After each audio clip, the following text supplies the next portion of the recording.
안녕하세요. 우영아TV의 우영아 원장입니다. 이번 시간에는 척추 옆구분증, 척추 측만증 과연 교정기로 치료가 가능한지에 대해서 알아보는 시간을 갖도록 하겠습니다.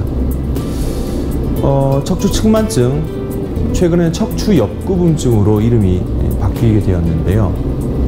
이 척추 측만증 자체는 최근에 스마트폰과 PC 사용이 증가하게 되면서 많이 증가되었다고 얘기하고 있고, 하지만 이 스마트폰과 PC 사용의 증가가 이 측만증의 원인의 대다수를 차지하지 않고요.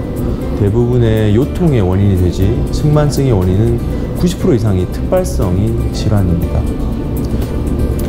척추 측만증은 크게 기능적인 측만증과 구조적인 측만증으로 분류될 수 있는데요. 이 기능적인 측만증은 자세의 문제라든지 생활습관 문제로 인해서 일시적으로 발생하고, 주로 디스크로 인해서 신경이 눌려서 일시적으로 척추 측만증이 발생하게 됩니다. 그리고 구조적인 측만증은 원인을 알 수 없는 경우라든지 척추 감염, 류마티스 질환인 경우인데, 이 구조적 척추 측만증 같은 경우는 각도가 큰 경우는 수술적인 치료 이외에는 해결책이 없는 상태입니다. 그럼 척추 측만증의 증상은 뭐가 있을까요? 대부분 요통이 제일 많고, 이 척추가 휘어짐에 따라 근육과 신경 이런 것들이 압박되면서 통증이 발생하게 되죠. 그리고 두통도 발생할 수 있고, 목과 어깨 통증도 생기게 됩니다. 그 심한 경우는 늑골이 장기를 압박해가지고 소화기라든지 심폐기능에 문제가 생기는 경우도 아주 드물지만 발생하고 있는 상태입니다. 아이들 같은 경우는 자신들이 직접 발견할 수 없기 때문에 부모들이 유심히 관찰해야 되는데요. 책상에 오래 앉지 못한다든지 집중하지 못하고 요통을 많이 호소하는 친구, 그리고 다리 길이가 좀 다른다든지, 여자아이 같은 경우는 유방의 크기가 비대칭인 경우는 유심히 관찰하고, 만약에 이상이 있을 경우는 전문의와 상담이 필요할 것 같습니다.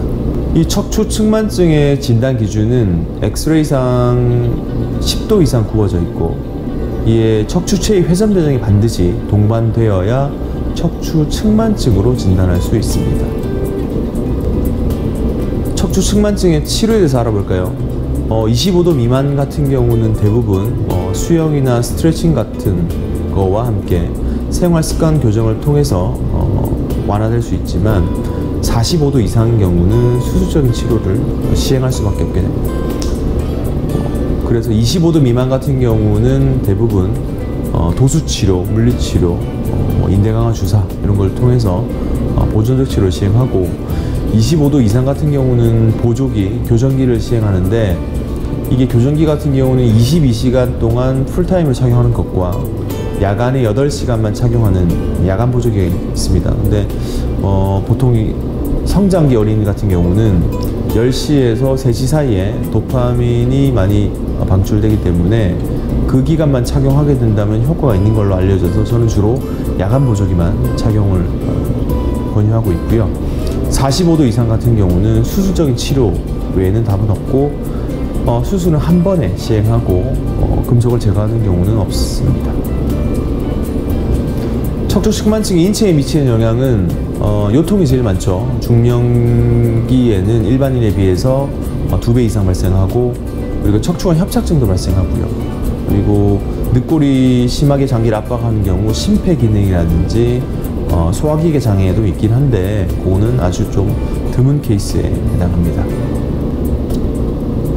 측만증, 무턱대고 겁만 내거나 혹은 너무 방치하거나 안심해서 병을 키우는 일이 없었으면 하고요. 이번 시간 도움이 되셨다면 우영아TV 좋아요와 구독 부탁드리겠습니다.